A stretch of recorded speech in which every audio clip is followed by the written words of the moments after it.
Hello again, YouTube. I'm Sparkle Rayon. I'm 35. I'm the mother of 5, and I have borderline personality disorder. Still here and still open, looking for you, to you.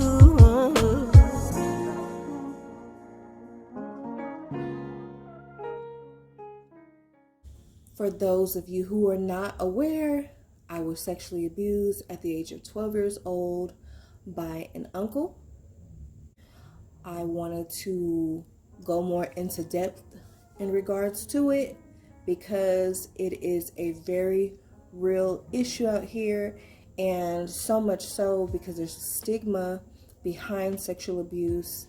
And if you look up statistics as far as data, when they're talking about how many people have been abused per year, you honestly have to look at that data with a grain of salt, because those are only the victims that have spoken up.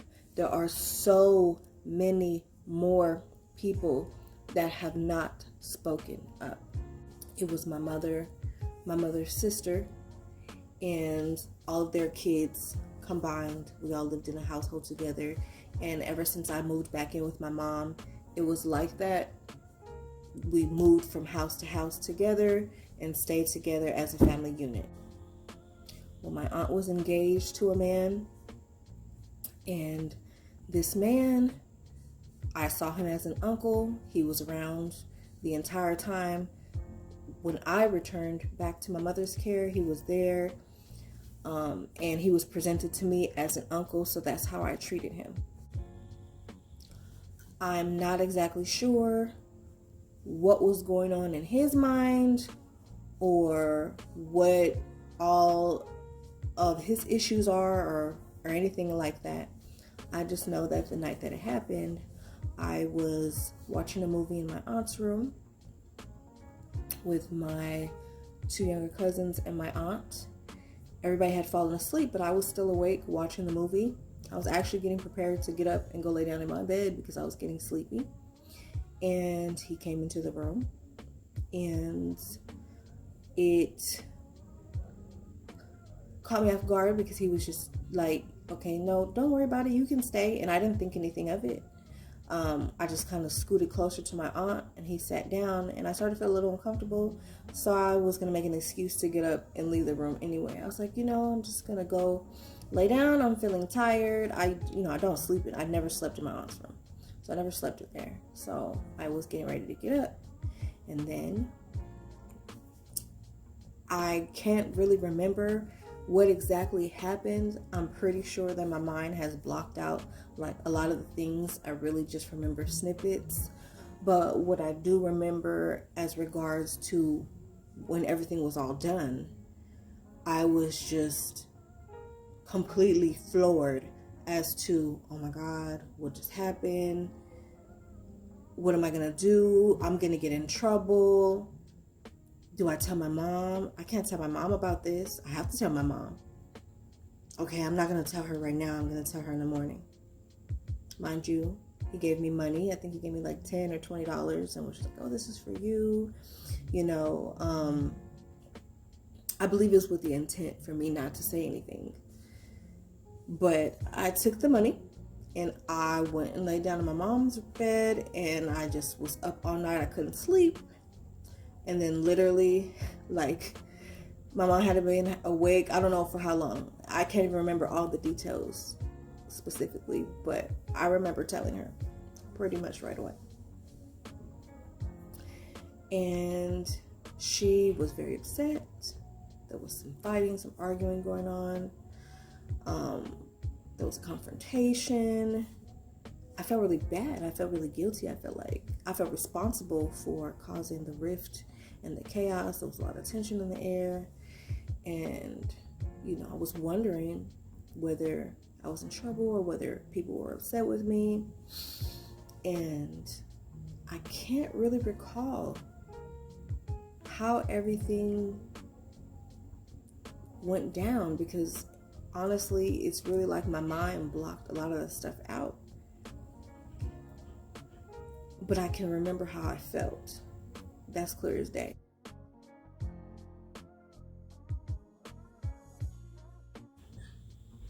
I remember feeling ashamed. I remember feeling guilty. I remember feeling new feelings inside of myself that I hadn't really paid attention to before. Because, of course, when someone is doing that to you, it confuses you, because on one hand, it is pleasurable because it's nerve endings. But at the same time, your brain knows that it's wrong. So this is where the confusion of your natural sexual coming into your own as a young person, and your body confuses itself, and then that kind of starts a chain reaction that's ongoing. I do remember them making him leave, but I don't remember how long he was gone. To me, it felt like weeks. It could have been months. I'm not exactly sure. But I do know that eventually he came back. And when he came back, it was horrible. I remember coming home from school, walking up to the house, and just being concerned mentally with whatever middle schoolers are concerned with. Drama with friends, homework, the usual. I was, of course, carrying it around with me. It was a heavy weight. And I didn't really share with my friends, not even my closest friends. I remember walking up to the back of the house, because that's how we came into the house. It's a townhome. Townhomes all next to each other. And so when I got closer to the gate, I saw his car. I heard the music coming from the backyard. Usually he likes to barbecue and listen to music and just enjoy, enjoy his day, whatever. So he was there.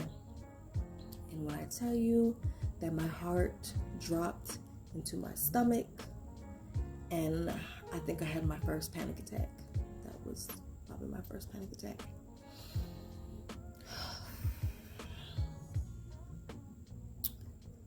I remember stopping myself and being basically freaked out because I couldn't share this with anybody. I didn't know what the hell was going on. I was like, why is he there? What the hell?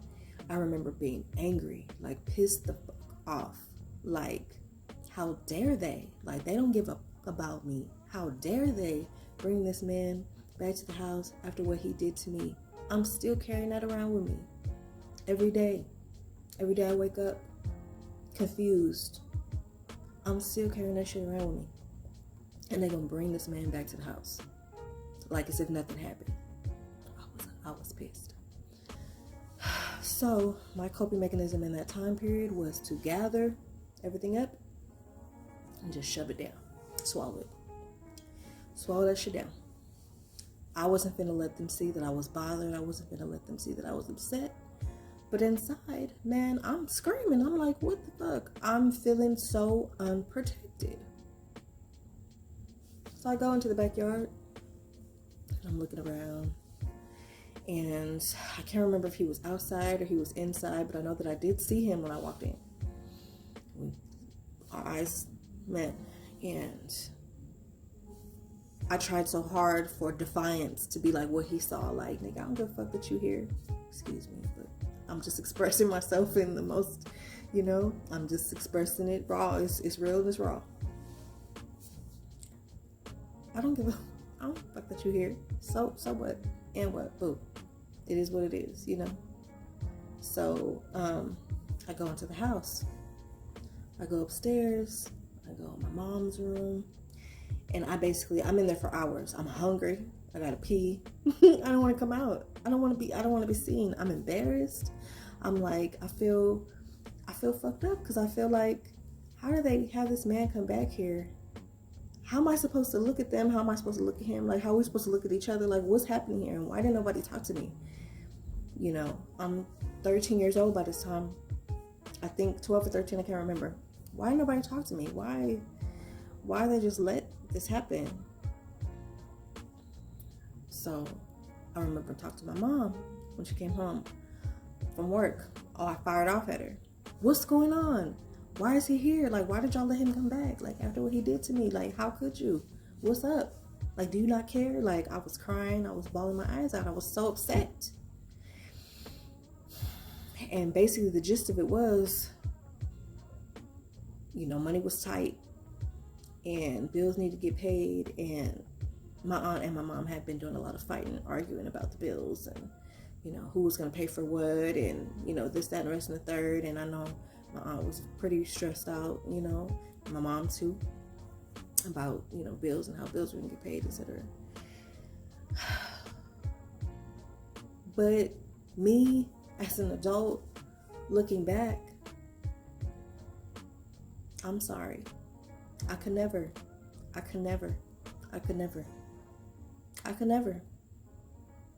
Not to my child, I could never.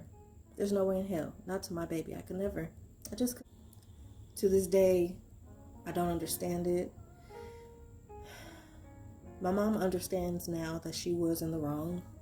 We have had that conversation multiple times. But it still, of course, it still hurts. I'm able to process it and move past it now. But when I think about it for too long, it can hurt. It can hurt. It really can. But my best defense to that was to say, you know what? I don't know what was going on with her. I don't know why she made the decision that she made. But I'm not going to make that decision. I'm not going to hurt my baby like that. If something ever happened with any of my kids, I'm finna go hard in the paint. I don't play that when it comes to my children. Anybody that knows me knows that I do not play when it comes to my children, and that has been proven time and time and time again. I don't play. Well, because I felt like nobody cared, and because I felt dismissed, I felt unseen, I felt like nobody gave a shit. I felt like what they had going on in their lives at that point and their struggles, they made me understand where my place was. And that was, well, you come behind this, you come behind that, you come behind, etc., etc. When I can get to you and your emotions and what you're feeling, then I'll take care of that. But baby, this comes before you. That's how it made me feel. And I feel like, honestly, somebody who's going to think like that, I feel like they shouldn't be a parent. To be honest, I feel like somebody who thinks like that, somebody who cannot put their child first, no matter what, knowing that that child is innocent, knowing that that child cannot defend themselves, cannot protect themselves, I feel like they shouldn't be a parent. Anyway, I'm not exactly sure when the abuse started happening again or how, but I do know that after he returned to the house, I was like a whole different kid. You couldn't tell me nothing. Come in the house. At what time? You better kiss my ass. I come in the house when I feel like it. Do what? The dishes? Chores? You better go tell that nigga that you told to come back to go do that. I'm not doing shit. Where have you been all weekend, Sparkle? None of your motherfucking business. Mind your business. Grades fell off. I didn't give a shit about grades. Grades in school? What? I'm in pain. I'm in like a physical and emotional and mental pain. And nothing that is happening right here is solving it. And I feel trapped in my own house. And I'm a child and I can't leave and I can't fend for myself and I can't pay for shit on my own. So I'm just left dealing with whatever the bullshit y'all putting me through. And I'm going to cope with it however the fuck I feel like it. You better not say shit to me. Leave me alone. And that's how I lived. And I put myself in a lot of dangerous and unsafe situations because I was angry and I was sad and I was frustrated and I felt trapped and I didn't like coming home. It got to the point where we had like this little storage closet outside of the front of the townhome, and nobody used it because, nobody ever used it. And so I started putting pillows and blankets and extra clothes and extra shoes and stuff in there. And I would only go into it when like it was dark outside or whatever, because I didn't want nobody to know that it was there. I didn't want nobody to know what I was doing. So I just started really developing some really, really sneaky ways and really sneaky habits and different ways to be able to get by. And it got to the point where I was so sad and I was so angry, especially because the abuse was ongoing. It went on for 2 additional years. And during that 2 years, I didn't tell anybody. I felt like, for what? I feel like this man would pull up on me when I was hanging out with friends. This man would, of course, he didn't say outright what he was there for, because that would be suspect as hell. But he would be like, make eye contact, like, I see you, you see me, like, you already know what I'm on. And I would come into the house late at night. He would be waiting up for me. I would leave the back door unlocked. He would lock it, and I couldn't get in unless I did things for him.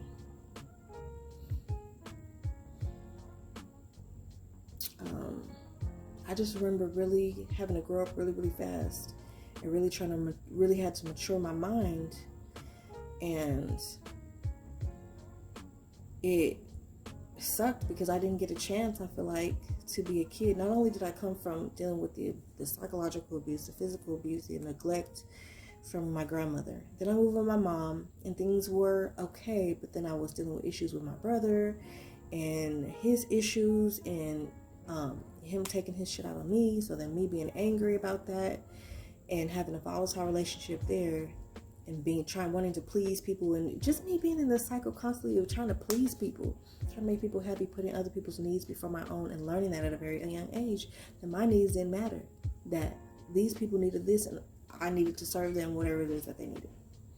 For a long time, I struggled with the sexual implications of the sexual abuse, because what happened was, like I said, you know that it's wrong of what that person is doing, but that doesn't mean that it doesn't feel good. I'm not saying if you're being raped or sodomized or anything like that. For me, I was sexually assaulted, and basically I was violated as a child. Different parts of me were touched, and it just made me feel real messed up, because on the one hand, like I said, it felt good, but I knew it was wrong. And so the fact that it was this much older man taking advantage of me, that I knew was wrong, but that made me feel some type of way. And what ended up happening was I was scared, I was nervous, but I wanted to feel like I was in control of the situation, because if I didn't feel like I was in control of the situation, then I felt like I was going to panic. And I started having these panic attacks anytime I would get close to him, anytime that I would even smell his cologne, anytime I would see his vehicle or a vehicle like his, I would start to have a panic attack. So my coping mechanism to stop myself from having a panic attack was basically, what started happening was, it's almost like I adopted like a whole different persona in order to be able to get myself through that. And that persona has a name, because she's followed me all throughout my life, and her name is Sass. And Sass is basically my sexual side of me. So the vixen, I want to say, Sass is a persona that I adopted to basically be in control of the situation, to make it seem like you're not doing nothing around here. You know what I'm saying? Like, I run this. So Sass was kind of like that persona, because I needed to get myself away from being a scared young girl that was being taken advantage of. I need to be in control of the situation, so I wouldn't feel terrified, so I wouldn't feel abused. And so what I started doing was, even at that young age, being 13, I started kind of messing with the minds of young boys and young men, and seeing what I could get up out of them for them, being able to, it's almost like a give and take situation. I'm gonna give you this, but what you gonna give me in return? So it's like that started developing within me. And of course I found the different things pleasurable, so I ran with that. Unfortunately, I started seeing my ex-husband when I was 13 years old, and he got the bulk of a lot of my issues. To this day, that's a burnt bridge. That's an obliterated bridge, baby. It's burnt. It's dead. And as a child, even as a young lady and a young adult coming up, I didn't realize the implications of my actions and things that I was doing. It's hard for us to co-parent now. Like, we don't really talk because he's still upset with me over the things that I did in the past that hurt him. And I completely understand it now. I get it now. And so I do the best I can as far as co-parenting or raising 3 children with him. I do the best I can. He does the best he can. And we just, we do a lot of parallel parenting because we can't really interact. It too easily gets out of hand because of the past holding on to a lot of the things.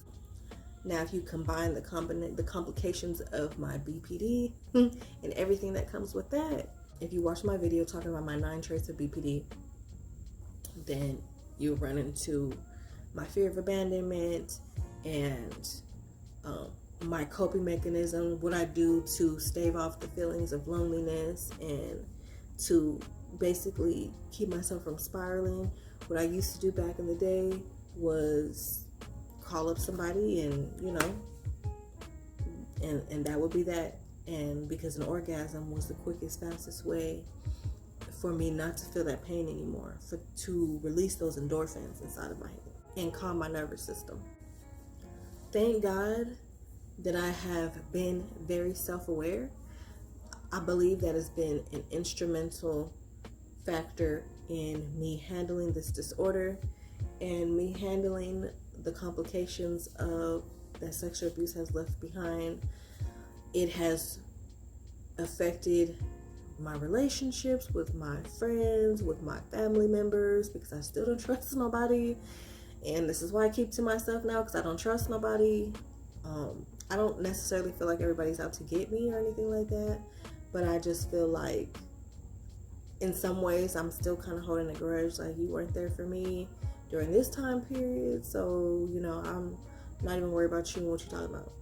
So, and I think I'm moving through most of those things now, but I think I keep to myself more so as like a way to protect myself and to protect my family from anybody's BS or anybody's drama. I feel like if it's just me and my dude and our kids, like, and a few friends that I do trust, outside of that, I feel like, these situations can be all controlled. It's easier to have control of the situation when it's not too many moving pieces. So I think that's one of the reasons why I kind of stick to myself now. When I was a young girl, I wilded out, baby. Like I said, I didn't care what nobody was talking about. You couldn't tell me nothing. I was very angry. I could care less about myself or others. I was so angry that I was violent. I used to do violent things a lot. I used to fight a lot. I used to hit people with things. Me and my ex-husband used to get into horrible violent fight, being angry and not knowing how to cope with that surge of anger in the moment. If you've never had to deal with this, please consider yourself blessed, because this is nothing that I would wish on anybody. I feel like coming up, people were judgmental for how I coped and how promiscuous I can be. And now that I'm older, I feel like it came more from how I was hurting the people around me more so than what I was doing to myself.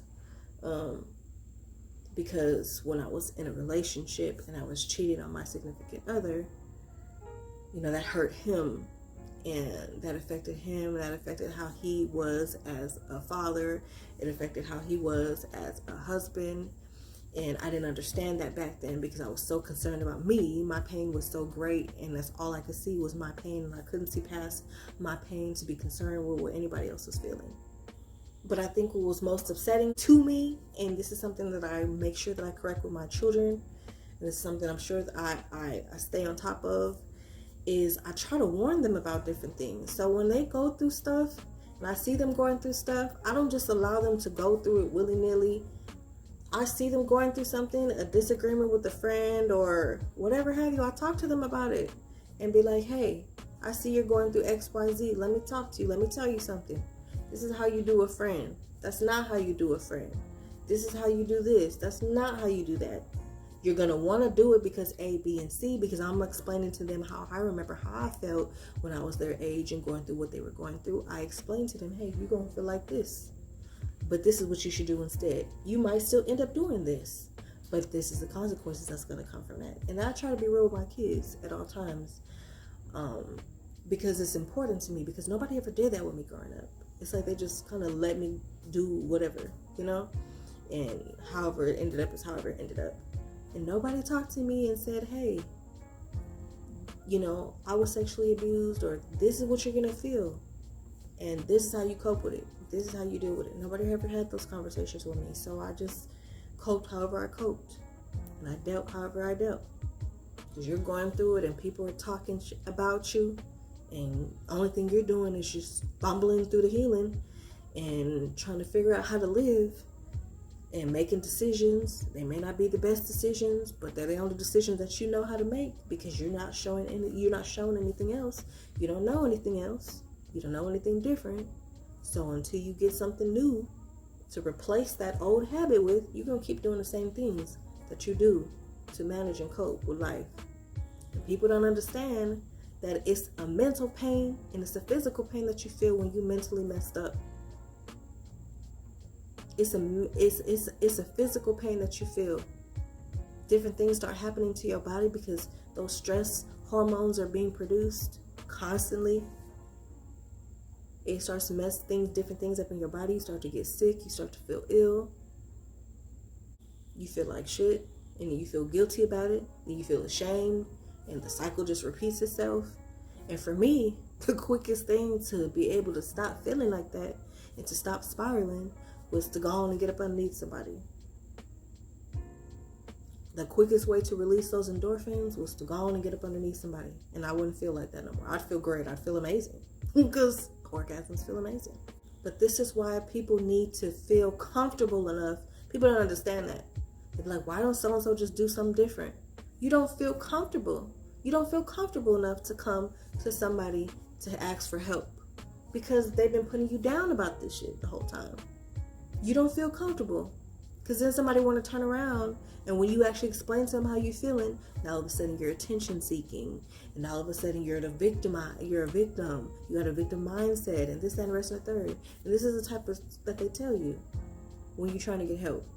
And this is how they make you feel. Well, how did you get into that situation? And maybe you shouldn't have, and it's like, what? I'm trying to get help. I want help. Now I'm ashamed for getting the help. Now I don't want to talk to nobody again. And for a long time, I was in a victimized place with it. I was. Meaning that my pain was all I could see, and I couldn't see anybody else's pain. And I couldn't see the fallout. And I had to eventually turn and look at this trail of shit that I left behind me, because it was a lot. I burned a lot of bridges. I destroyed some bridges. And right now I'm in the process of trying to rebuild some bridges. I let my need to feel good, to cope, and not know how, get me into some very, very unsafe situations. I've almost been raped.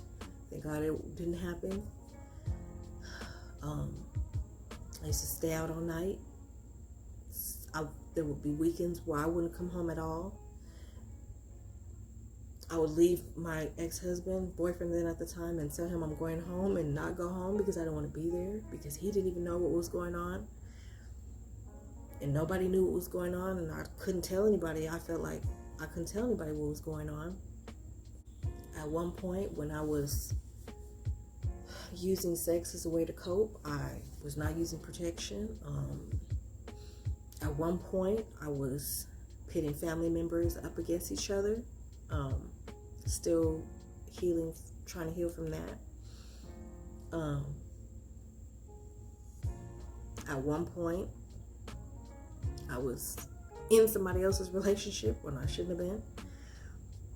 At multiple points, actually, because I didn't give a shit. I didn't care. So what? That's your man? And okay. Oh well. Right now he's satisfying my need to get this done. I was very selfish. And I didn't give a shit about myself. I didn't care about Sparkle. I didn't care. It was just an endless void of pain, and I didn't know how to cope from it. And I was tired of it, but I had nothing to replace it with. I didn't know any different. So I just kept using the same old coping mechanisms that I always did. And one part of it too, when you start going in that direction, when you being real sneaky, you learn how to be manipulative, you learn how to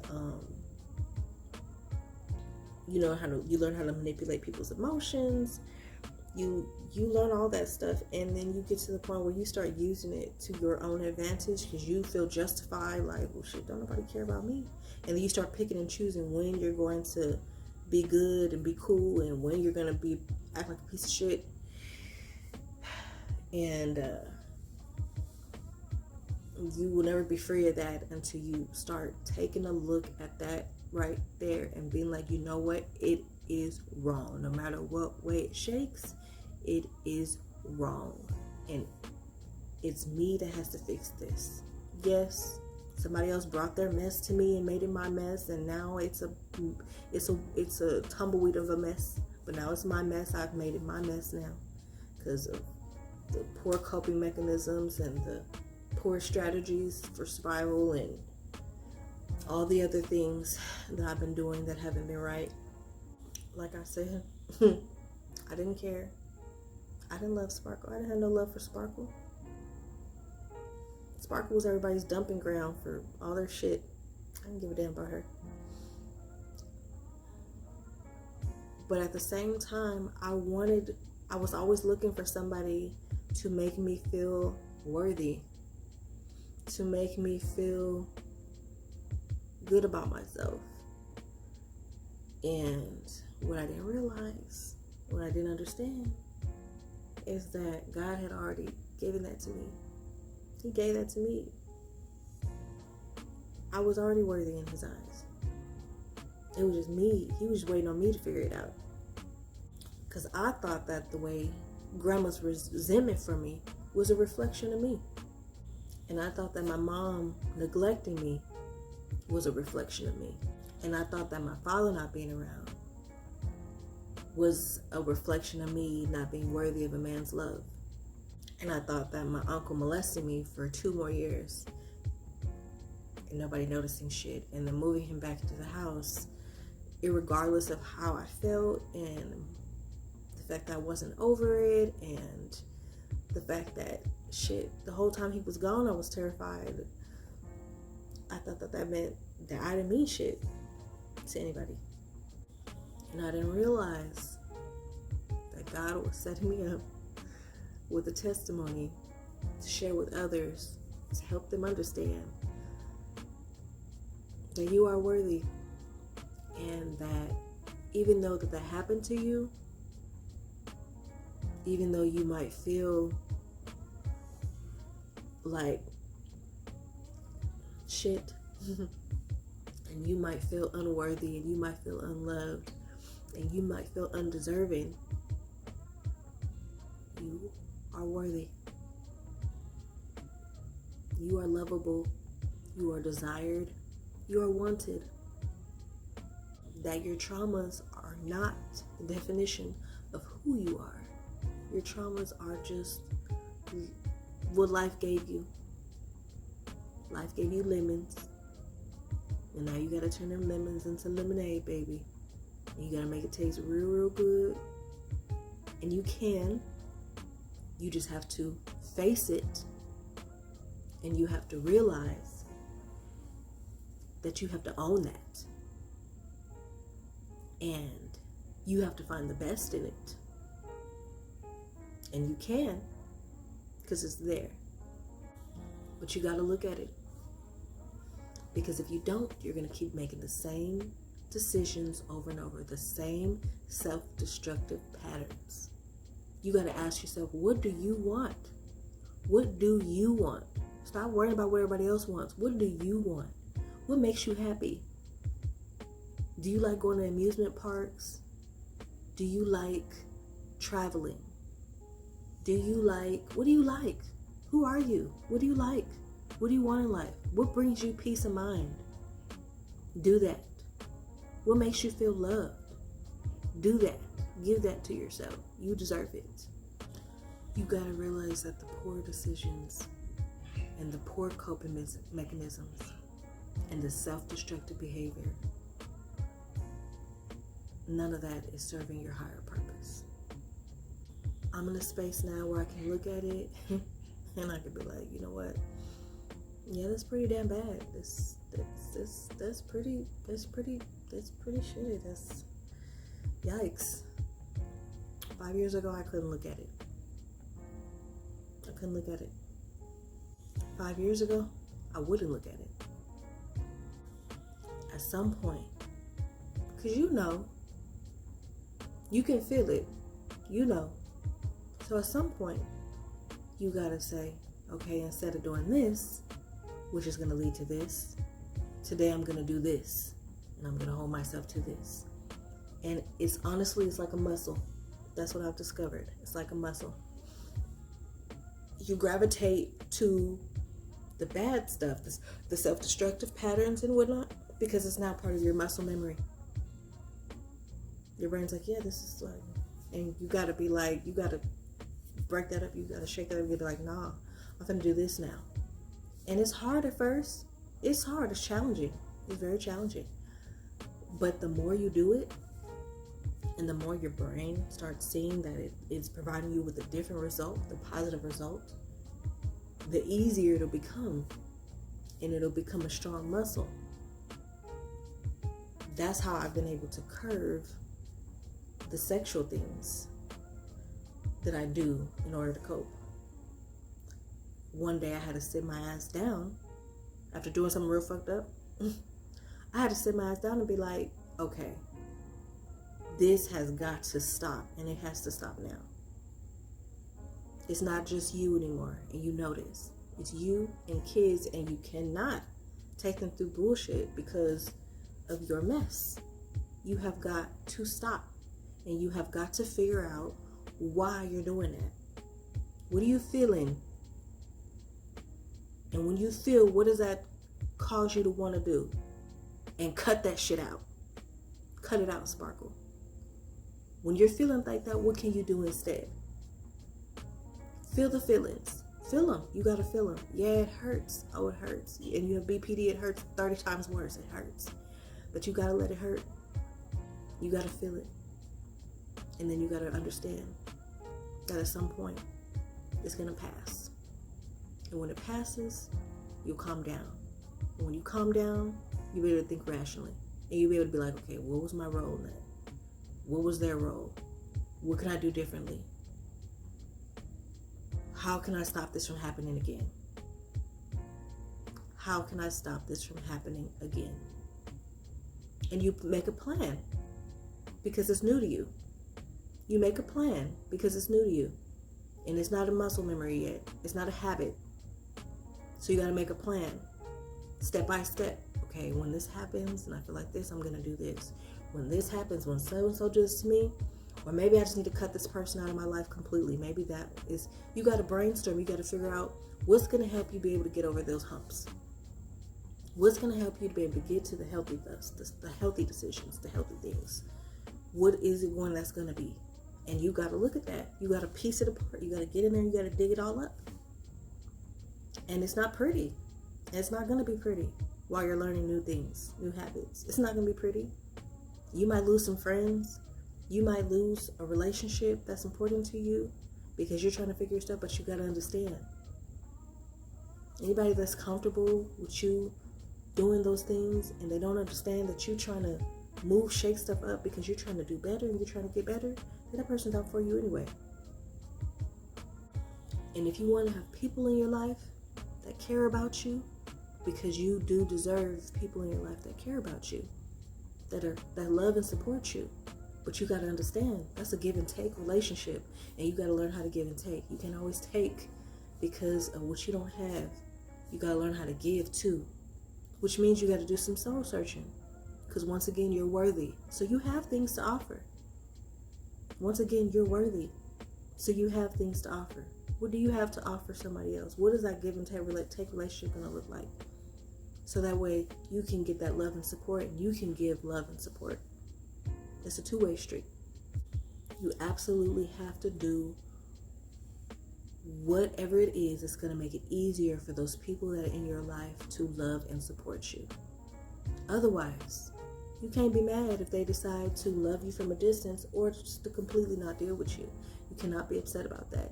If you are not willing to do the things that you need to do in order to be a healthier and better you, because you got to understand, it's not just about you.